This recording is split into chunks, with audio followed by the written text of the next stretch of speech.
Assalamualaikum warahmatullahi wabarakatuh. Dan selamat sore. Selamat datang di debat publik pemaparan visi dan misi pasangan calon Bupati dan Wakil Bupati Kabupaten Goa tahun 2020. Kita beri aplaus hadirin yang kami hormati. Tahapan pelaksanaan pemilihan kepala daerah tahun 2020 kini telah memasuki masa pelaksanaan kampanye. Sore hari ini, Senin 26 Oktober 2020, pasangan calon Bupati dan Wakil Bupati Adnan Purita Ihsan SHMH dan Abdul Rauf Malagani SOS MSI yang merupakan pasangan calon tunggal akan memaparkan visi dan misi, tentunya dengan menerapkan protokol kesehatan. Tema debat publik pemaparan visi dan misi pasangan calon Bupati dan Wakil Bupati Kabupaten Goa kali pertama ini, yakni tata kelola pemerintahan, reformasi birokrasi, pelayanan publik, dan penegakan hukum. Kita awali debat publik pemaparan visi dan misi pasangan calon Bupati dan Wakil Bupati Kabupaten Goa tahun 2020 ini dengan menyanyikan lagu Kebangsaan Indonesia Raya. Hadirin dimohon untuk berdiri.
Terima kasih, hadirin dipersilakan untuk duduk kembali. Hadirin yang kami hormati, selanjutnya melakukan pencoblosan. Pemilih akan ditetesi tinta pada jari pemilih oleh KPPS 7 di pintu keluar TPS. Ayo, gunakan hak pilihmu pada tanggal 9 Desember 2020. Pemilih berdaulat, negara kuat, Sore Goa.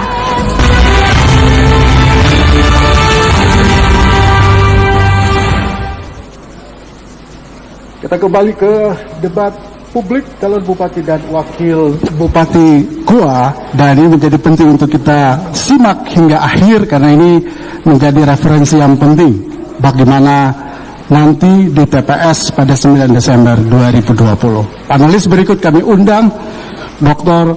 Muhammad Arif untuk juga hadir bersama untuk mendalami visi dan misi ini. Tentu menjadi penting juga untuk kita ikuti terkait dengan tema tata kelola pemerintahan, reformasi birokrasi, pelayanan publik, dan juga penegakan hukum.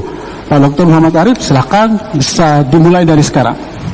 Bismillahirrahmanirrahim. Assalamualaikum warahmatullahi wabarakatuh. Waalaikumsalam warahmatullahi wabarakatuh. Pak Adnan, Pak Rauf, ya. Sejarah hukum perburuhan, ya, kita kenal menempatkan selalu buruh pada posisi yang inferior terhadap pekerja. Kita lihat ya, politik hukum undang-undang cipta kerja, khususnya klaster ketenaga kerjaan, itu disinyalir menempatkan buruh pada posisi yang lemah dan menguntungkan pengusaha.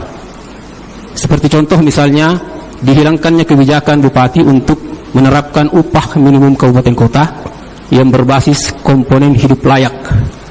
Pertanyaannya adalah, bagaimana Bapak sebagai kepala daerah bisa menjadikan pemerintah daerah sebagai bandul penyeimbang antara kedudukan pekerja dan buruh yang timpang ini? Oke, itu aja Pak ya. Ya. Baik, itu pertanyaan pertama. Silakan bisa dijawab oleh Pak Adnan dan Pak Rauf. Bisa dimulai dari sekarang. Kita dulu, saya belum. Oke. Baik, terima kasih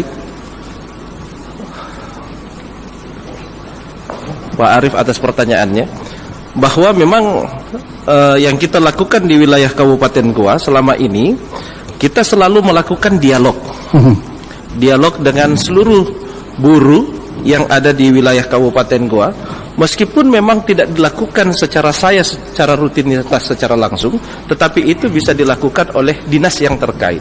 Di mana dinas yang terkait itu bisa melakukan diskusi, dialog dengan seluruh pekerja buruh dan lain-lain untuk bisa menjaring apa yang menjadi saran dan masukannya.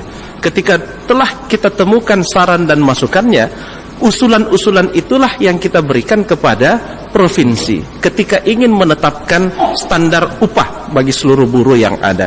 Sehingga kita juga selalu aktif dalam keterlibatan untuk bisa menetapkan standar upah yang ada di provinsi. Sehingga apa yang menjadi saran dan masukan buruh itu juga yang kita teruskan sebagai usulan dari pemerintah Kabupaten Goa pada saat provinsi mau menetapkan upah minimumnya. Oke, jadi pemerintah aktif ya mempertemukan pengusaha dan pekerja. Ingin didalami Pak Arif? Ya, terima kasih Pak Adnan. Jadi seorang neoliberal ya, Milton Friedman pernah mengatakan bahwa the combination of the economic and political power in the same hand ya, is true recipe of tyranny, katanya. Bahwa ketika kekuasaan dan kelompok big business itu bersenggama ya, artinya menyatu, maka itu satu resep yang sempurna dari sebuah kezaliman.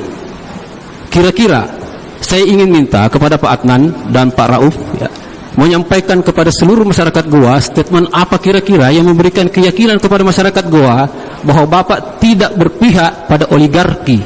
Kenapa? Karena Bapak adalah pasangan calon yang memborong semua partai politik. Jangan sampai ini membuat stigma bahwa pasangan ini dekat dengan kelompok big business, kata Milton Friedman ini. Terima kasih, itu saja Pak. Oke. Jawab. Silakan Pak Adnan, Pak Rauf, bisa dijawab. Yang pertama, bahwa periode yang lalu kami maju melalui calon independen. Kami diusung oleh rakyat. Dan alhamdulillah sekarang seluruh partai memberikan dukungannya kepada kami, mengusung kami, bahkan memberikan dukungannya kepada kami. Pak Arif, insya Allah seluruh masyarakat Kabupaten Goa menyaksikan kami bisa memisahkan apa yang menjadi kepentingan politik dan apa yang menjadi kepentingan masyarakat. Selama itu menjadi kepentingan orang banyak, masyarakat Kabupaten Goa dan kepentingan Kabupaten Goa, kami berdua akan berada paling garis terdepan untuk membela masyarakat Kabupaten Goa. Oke, itu menjadi penting. Barang bisa ditambahkan? Masih ada waktu? Ya. Tentu apa yang disampaikan Bapak Bupati, bahwa kita selaku pimpinan di Kabupaten Goa tentu harus memihak kepada seluruh masyarakat banyak.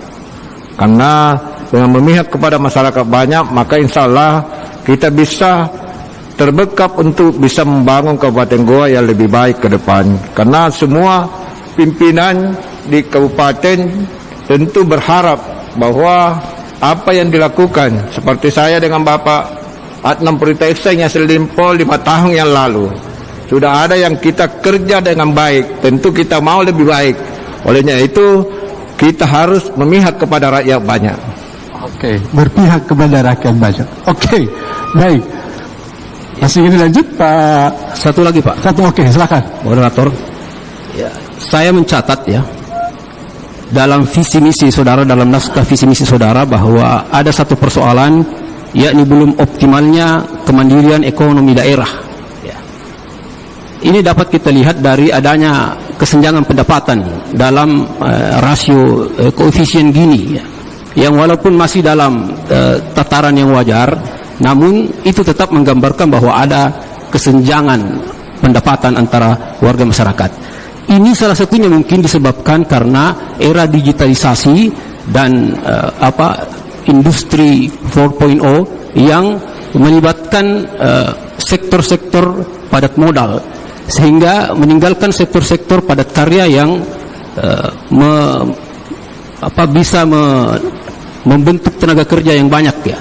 Bagaimana kebijakan Bapak dalam 5 tahun ke depan untuk mengoptimalisasi ini? Terima kasih. Oke, padat modal, padat karya, itu pertanyaan penting dalam program ini. Silakan Pak Adnan dan Mbak Rauf, bisa kesempatannya mulai dari sekarang. Terima kasih. Bahwa program prioritas kami yang kelima, kita akan fokus pada UMKM. Di mana UMKM yang ada di Kabupaten Goa itu tumbuh berkembang.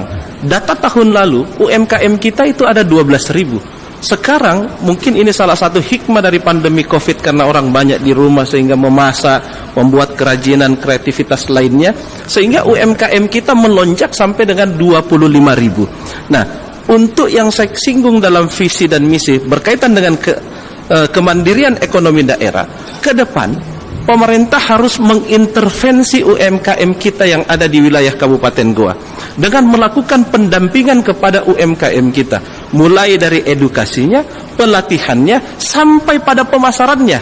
Itulah kenapa kita dalam visi dan misi kita masukkan rumah produktif, supaya para UMKM kita ini bisa lebih berkembang, dan juga ketika dia berkembang akan diberikan bantuan modal oleh pemerintah. Dan ketika UMKM ini berkembang, maka dia secara langsung berkontribusi untuk rekrutmen tenaga kerja, sehingga ke depan kita akan terus bisa menekan angka pengangguran dan angka kemiskinan yang ada di wilayah Kabupaten Goa. Dan UMKM kita juga ini ke depannya kita akan ambil setiap potensi yang ada di desa dan kelurahan. Makanya kita sebutkan dengan One Village One Product. Jadi semua potensi unggulan yang ada di desa dan kelurahan akan didampingi oleh pemerintah di masa yang akan datang. Baik, Mas Ingin saya kira ulasannya cukup baik ya. Saya kira saya sebagai anak muda ya, saya bangga bahwa kita punya seorang anak muda yang memimpin daerah yang besar, dibantu oleh seorang birokrat senior ya. Saya hanya memberikan masukan kepada Pak Adnan, 5 tahun ke depan Bapak harus punya the next generation, anak seumur Bapak ya, anak muda seumur Bapak yang bisa melanjutkan kepemimpinan ini ke depan. Terima kasih. Baik, kita beri tepuk tangan. Oke, itu yang muda mendukung yang muda, itu kira-kira catatannya ya. Baik, kita masih punya satu panelis di segmen berikutnya. Kita jeda lagi untuk mengikuti informasi yang berikut ini. Pemilihan serentak 9 Desember dengan protokol kesehatan yang ketat. Bawa KTP, alat tulis, dan masker. Dilarang membawa anak-anak. Datang sesuai jadwal yang tertera pada C pemberitahuan. Cuci tangan 20 detik. Cek suhu tubuh, isi formulir kehadiran, dan gunakan sarung tangan. Tunggu giliran untuk mendapatkan surat suara. Setelah selesai menggunakan hak suara, buang sarung tangan. Kemudian petugas meneteskan tinta ke jari tangan. Terakhir, cuci tangan lagi sebelum pulang ke rumah. Suara kita menentukan masa depan bangsa.